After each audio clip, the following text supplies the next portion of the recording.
हैं? अब सरकार जो चाहेगी वो करेगी, सरकार की मंशा है। कितने वर्षों से आप सेवा दे रहे हैं? 26 साल से। जिस उम्र में परीक्षा ली जा रही है ये उम्र परीक्षा की नहीं है। वैकेंसी जब नोटिफिकेशन आया तब आगे प्लानिंग आई थी, कोई प्लानिंग नहीं है, सुपर डेट वैकेंसी आई कि यहाँ कुछ होगा तब कुछ आगे प्लान। 80% टीचर ऐसे हैं जो किसी न किसी जो है रोग से ग्रसित हैं। और अभी कितनी आपकी बची हुई है? 8 वर्ष बचा हुआ। 8 वर्ष बचा हुआ है और फिर से टेट देना पड़ रहा है, कैसा लग रहा है? क्या नाम है? संजय कुमार सिंह, कहाँ से आए हैं? जौनपुर से।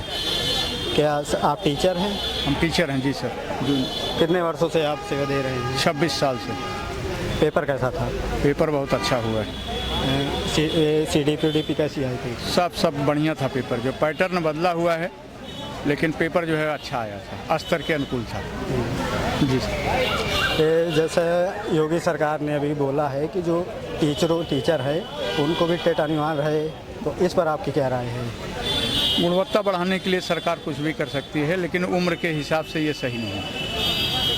अरे बहुत से लोग हैं वो कहते हैं कि नहीं, मान लो शिक्षा को सुधारना है तो ये सब चीज़ें ज़रूरी हैं, तो आप क्या सोचते हैं इसके बारे में? अब सुधारने की बात, गुणवत्ता की बात तो ठीक ही है, लेकिन जिस उम्र में परीक्षा ली जा रही है ये उम्र परीक्षा की नहीं। इसमें जैसे हम लोगों के बैच का लगभग 80% टीचर ऐसे हैं जो किसी न किसी जो है रोग से ग्रसित हैं, और अगर जो है शारीरिक रूप से फिट नहीं है तो उस अवस्था में परीक्षा को फेस करना थोड़ा सा मुश्किल है, लेकिन वैसे पेपर सही है। कितने वर्षों से आप सेवा दे रहे हैं शिक्षा विभाग में? 26 साल से।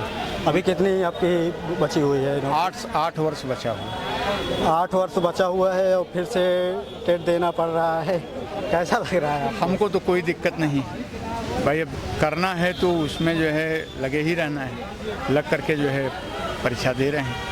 अरे आप टीचर हैं, आप दे रहे हैं पेपर, आपके बच्चे भी दे रहे हैं साथ में, इस पर आप क्या सोचते हैं? अब सरकार जो चाहेगी वो करेगी, सरकार की मंशा है कि गुणवत्ता बढ़ाना है, तो अगर उनको टेट पास करा करके ही गुणवत्ता बढ़ा सकते हैं तो भाई सरकारी कार्य है, इसलिए उसका विरोध थोड़े करेंगे। अभी जैसे बीते दिनों में हमने देखा कि बहुत से सारे पेपर लीक हुए, जैसे नीट हो गया और भी महाराष्ट्र का टेट का हुआ था वो भी लीक हो गया है, तो क्या लगता है आपको इस पेपर में या यूपी टेट में? परीक्षा के लीक और अनलीक से हमसे कोई मतलब नहीं है, हमको तो अपना पढ़ना है, अपना सॉल्व करना है, अपना फेस करना है। हम लीक वूक के बहुत चक्कर में नहीं रहते कि इसमें लीक हुआ है या पेपर जो है सही। हमको तो जो पेपर मिलेगा उसको तो हमको हल ही करना है, अगर हम उसको हल कर लेंगे तो हमारा तो नंबर कटेगा नहीं। अब इसमें हमको कंपटीशन तो क्वालिफाई करना नहीं, हमको तो केवल अपनी नौकरी को सुरक्षित रखना है, इसलिए पेपर लीक से हमसे कोई मतलब नहीं। शुक्रिया सर।